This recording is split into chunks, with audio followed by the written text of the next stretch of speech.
Hi Capricorn, welcome to your weekly general reading for the 27th of March, Monday 27th of March, last week in March. That went quick, didn't it?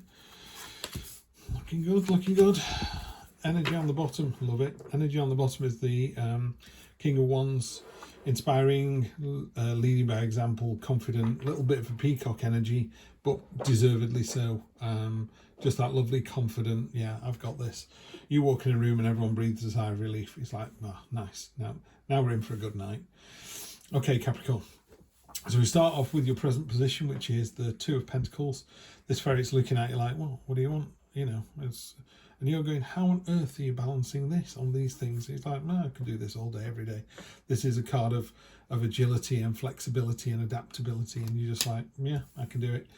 You know, someone looks at people's jobs and go, how could you be a ferry captain? How could you be a lumberjack? How could you be a chef in a Michelin-starred restaurant? I couldn't possibly do any of that. But they look at you and go, how could you paint watercolours for a living? How could you have been a police officer?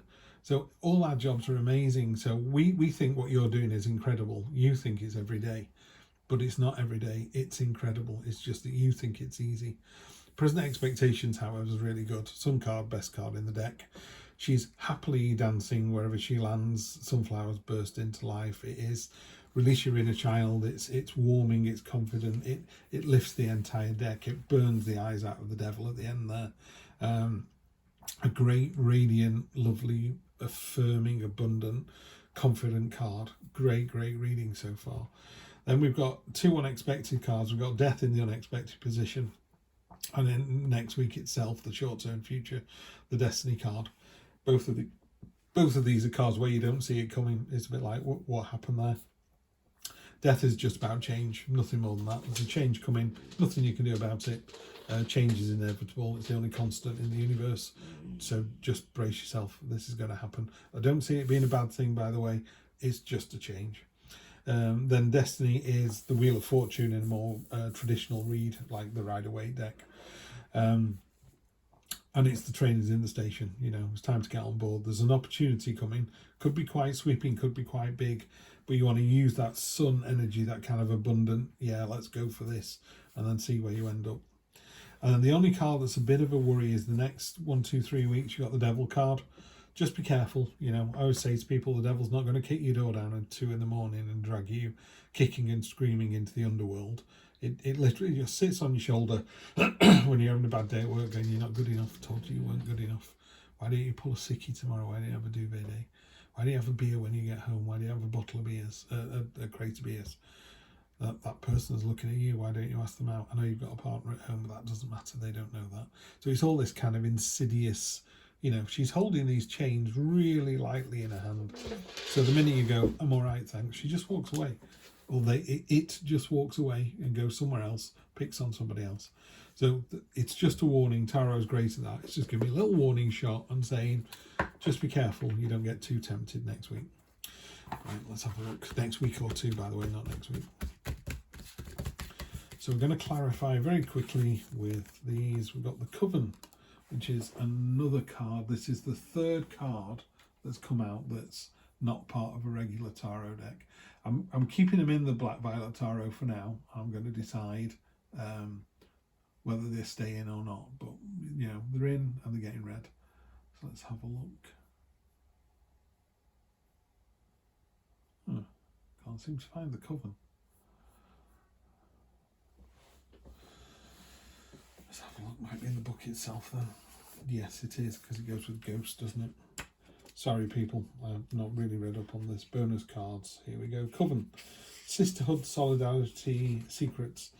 When you look at the keywords listed for the Coven card, they may sound familiar. That's because it's a counterpart to the Three of Cups, a card of sisterhood, solidarity, and friendship. And while the Three of Cups celebrates these ideas in a light, airy way, the Coven card represents close friendships as a form of protection. It gives a shout out to the people in your life that have seen you at your worst and accept you as you are without judgment. They know your secrets and you know theirs. You have and will always have their backs. If one person in the Coven needs help plotting their next steps, the rest of the group is there to brainstorm, scheme, think things through, or call you on bullshit when necessary. Love it, love it, love it, love it. So this is the slightly harder version of the Three of Cups in that case. And I think it's very good. It's a very protective card against that Devil card there. Nicely played. Knight of Pentacles. Yeah, what are you waiting for? The sun's bursting into this and the Knight's there looking at the view. The fields are ready to be ploughed. You know, it's time to start. Here's your ideas, what you're doing. And you're going, I'm just having a snack. And the Sun card's going, let's get going. There's no time to wait. Whatever the opportunity is, grab it with both hands. Let's go.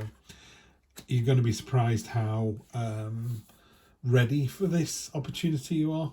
The Magician is the master manipulator. All the tools are at your disposal. Whatever you need to do, you're setting up a YouTube channel. You are, I don't know, becoming an entrepreneur. You're I don't know, starting a family, starting a new job, asking somebody out on a date. You know, the Magician is just, the answer to the question from the Magician is always yes. Yeah, yes, yes, yes. Absolutely love the Magician. That's my favourite card in any deck. Seven of Swords, time to be strategic. There is what's really nice about this, hope you can see that in there. Let's have a look, is it going to focus for me? Trying to get that to focus, but there's actually two little guards up here. This is a card of saying, you know, okay, you might have to do something a little bit sneaky or underhand, but you were seen doing it. Yeah. The universe will find you out if no one else does. So I'm not saying you shouldn't do it. I'm just saying if it's for the right reason and it's a tactical decision, you could argue that she's taking these swords away. So tomorrow when the army goes, let's fight, you go, we can't. She's taken all our swords away. They're going to have to surrender.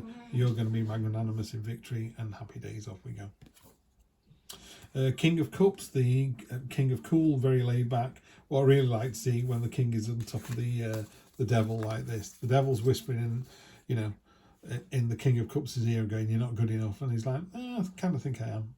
You know, just so mellow, so diplomatic, and very sort of, you're not good enough. The King of Cups will go, well, that's your opinion and you're welcome to it. You know, just completely and utterly laid back. Really, really powerful energy for sort of combating the King, so combating the Devil. So you want to take that with you for the next couple of weeks. You want to think about that King of Cups energy, that ability to kind of bring friend and foe together and just sit and let things happen. You don't have to be involved in everything. Sometimes you can just be a passenger. Sometimes you just watch the world go by. Don't worry about it. And again, any doubt about whether you've got the strength enough to do it, it's on the bottom of the deck there, the strength card. Love it, love it, love it. This is a great reading. Let's see, Capricorn, last bit. We have your spirit animal card, which is Buffalo Spirit. The abundant universe will provide.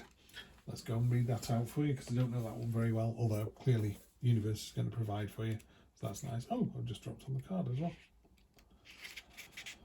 Buffalo Spirit comes to you now to remind you of the amazing manifesting power of gratitude and the extraordinary potential available to you when you adopt a mindset of abundance. The ancient people of the Americas saw the buffalo as a symbol of abundance because the herds roamed far and wide and provided so many gifts. The meat, the hide, the bones. The tribes who hunted the buffalo used every bit of them, wasting nothing, appreciative of the abundance. So too do you have many gifts available to you. Buffalo Spirit appears to let you know you're in a powerful time to manifest your desires, not by force or pushing, but rather by following a natural path that rises up before you, trusting there'll always be plenty to go around, whether it be love, money, inspiration or support. It's all there for you to claim. Love it, love it, love it. Have a fantastic week, and I will see you next week for more of the same. Take care.